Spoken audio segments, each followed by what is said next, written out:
Alright, here we go with another random custom pack. I don't know why I keep playing these. My win rate was already horrible before this, and yet I just keep driving it further and further down. And probably not going to help when I am buying nothing but ducklings in the early turns. That sometimes happens to me where I get fed up with the pets that I'm being offered. You know, I think it was groundhog and tamarin there. And so I just roll for the ones that I do want. With duckling, you're basically guaranteeing that you're going to lose the first 2 turns. And it's kind of weird when you think about it, the life system. You get if you draw or win one of the first 2 turns, you get a heart back on turn 3.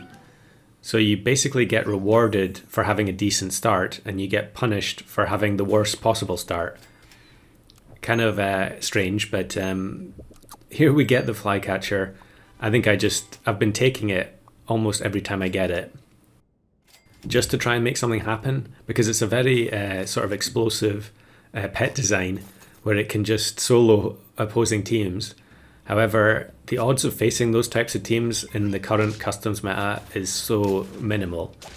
And I think here we can actually count how many turns we go without the Flycatcher ability going off.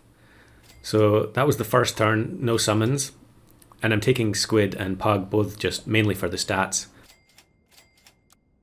You know, they would have both been better to sell the ducklings onto, but we're just going to use them as they are. And yeah, Pug, I've mentioned it before recently that it's extremely strong ability. I just don't like using it because of triggering opposing jellyfish. But you can also just use it to give +1/1 to the unit in front and deliberately avoid doing the level up. I guess it just depends which kind of unit it is. Obviously, there's no benefit in leveling up the Squid because we've got no trumpets.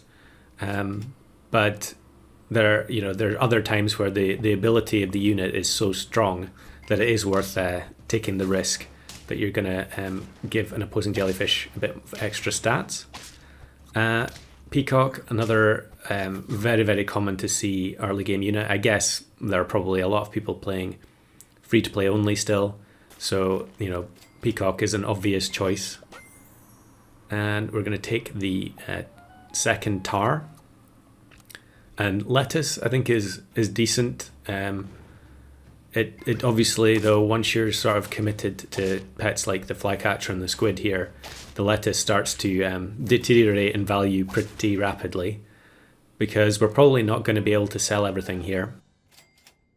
Maybe that's not true. I suppose it depends on what you get on the level ups. So here I get Poodle, and that's just going to cement even further the fact that I should just go for this entire lineup. Although actually Pug and Squid are tier 2, so I'm probably going to get rid of the Pug and just keep the Squid because it's a little bit more atypical. And then I froze the pineapple there to give to the Flycatcher. Something definitely seems to be odd about the matchmaking lately in customs. I'm getting matched with the same people like a ridiculous number of times, even though I know that there are other people in my bracket playing. In fact, we were discussing this in the Discord the other night when we were all going for the solo Stork win. I've probably only been matched with Sag something like 3 or 4 times in the last year total, which seems outrageously low, given how much we've both played the game. And while he was doing that challenge, he actually posted a screen cap of him getting matched with me. So, you know, the last few days, I don't know how many hours I've played. It's a huge amount, and I haven't matched with him once. And yet we know that he's in the customs pool somewhere. So what is going on there? I really wish the devs would explain in more detail how the matchmaking actually works. But yeah, probably unrealistic to hope for that.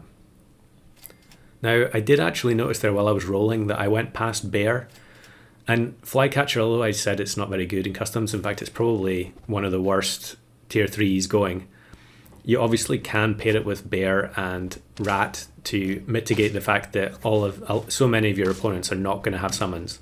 So again, here we are, turn 9. I don't think there's been a single summon yet. So the Flycatcher hasn't done anything. All it is stats at the back.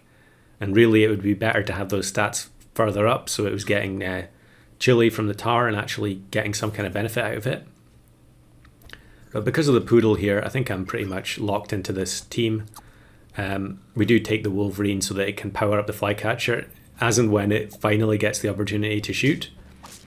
Here's another major problem with customs at the moment. We've got leech camel, but the leech camel scaling wasn't enough for this person. They also needed double monkey.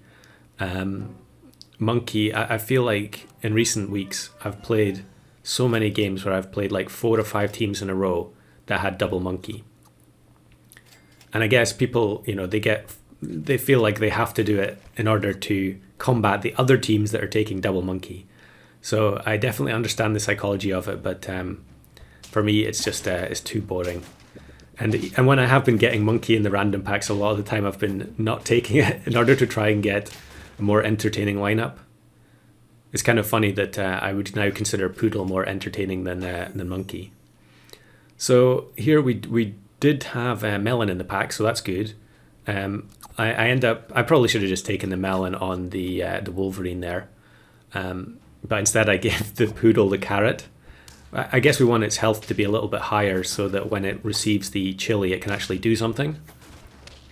Here's another team that I've faced like 5 to 10 times every day the last 4 or 5 days.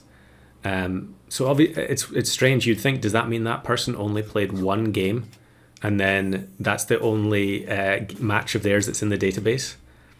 I don't know, but getting to these turns and then facing the donkey, and then the donkey usually sabotages their own team.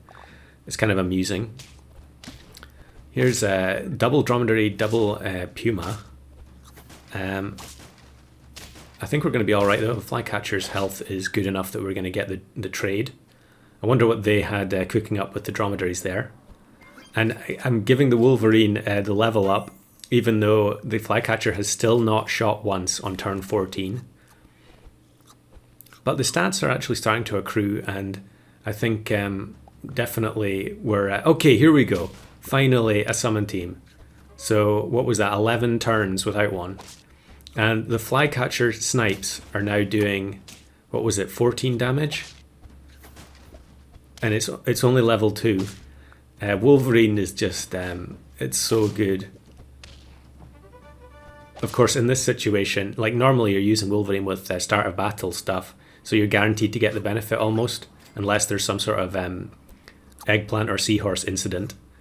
But this one is actually feeling now that we could win it if I just get the right opponents.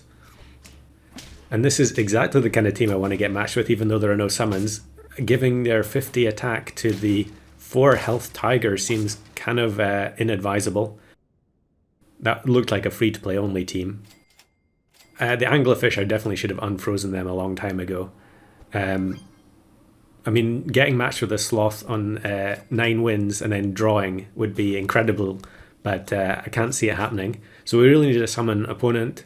What's it going to be? And it's scaling. Monkey, level 2 turtle, 50-50.